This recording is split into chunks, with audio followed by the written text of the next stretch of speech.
Mohamed Aïb Salim Dafé, vous avez 5 minutes.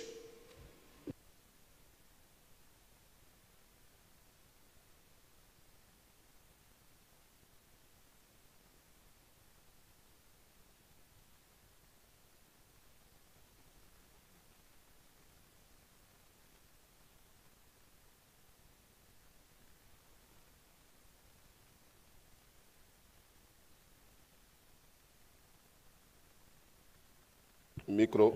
Voilà. Conformément à l'article 78 du règlement intérieur, j'ai soumis une explication sommaire de vote pour revenir un peu sur le sens et la signification du vote, de notre vote pour et du groupe parlementaire PASTEF les Patriotes. Et ainsi, nous constatons que ce vote pour dépasse le cadre du groupe parlementaire, puisque le groupe parlementaire est constitué de 130 députés et nous avons un vote qui dépasse largement les 130 députés. Je constate avec plaisir qu'aucun député n'a voté contre le projet de loi de finances. Il y a eu bien sûr quelques abstentions de circonstances, c'est normal. Pour l'opposition, il faut bien qu'ils marquent leur territoire.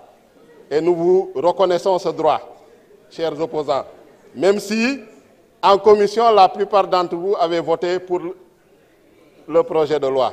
Mais bon, comme on est devant les caméras, il faut maintenir l'illusion d'une divergence, il faut maintenir l'illusion des désaccords qui ne sont qu'artificiels et superficiels. Mais profondément, je pense que vous êtes favorable à ce projet de loi et les débats en commission l'ont démontré. Et nous nous en félicitons.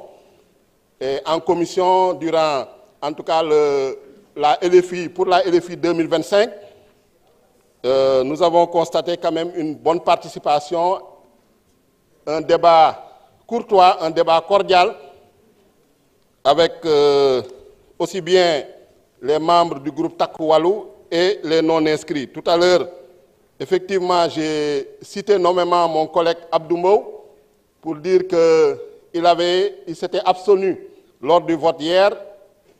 C'est une erreur, je m'en excuse. Tu ne t'es pas abstenu, il ne s'est pas abstenu, il était absent. Comme d'habitude, il n'était pas là. Donc c'est une méprise. Effectivement, j'ai cru qu'il était là, mais il n'était présent qu'à 2 séances de commission. Bon, son calendrier était lourdement chargé, sûrement, comme d'habitude. Et en séance plénière, même, il est là, présent, pour apporter la réplique. Effectivement, c'est ça la démocratie. Même si on est minoritaire, on doit accepter les désaccords, on doit accepter la contradiction. Et nous nous en félicitons. Mais c'était pour dire vraiment, féliciter le gouvernement, le président de la République, le Premier ministre, par rapport à cette loi de finances rectificative. Parce qu'en 2023, nous, c'est la première fois, lors de la 14e législature, nous n'avons pas, en tout cas, on ne nous a pas soumis de loi de finances rectificative.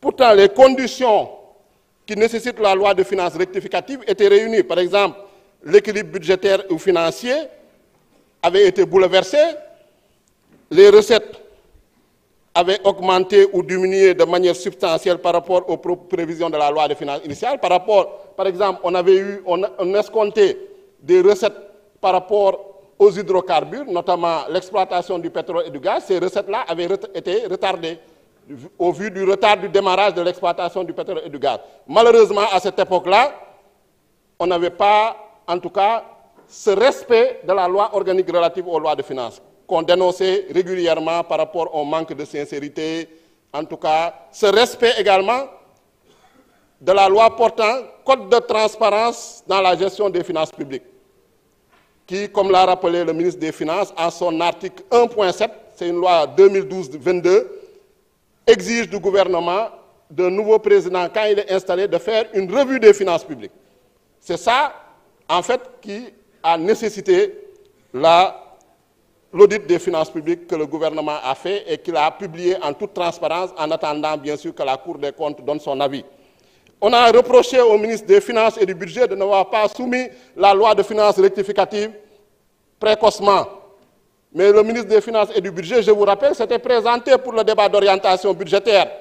Il avait été chassé comme un malpropre à l'époque par Abdoumbo et son groupe parlementaire. Donc, en violation de l'article 3 du règlement intérieur. Donc, comment il va présenter une loi de finances rectificative dans ces conditions? C'est impossible, reconnaissons-le. Donc, monsieur le ministre, nous vous félicitons. Merci beaucoup.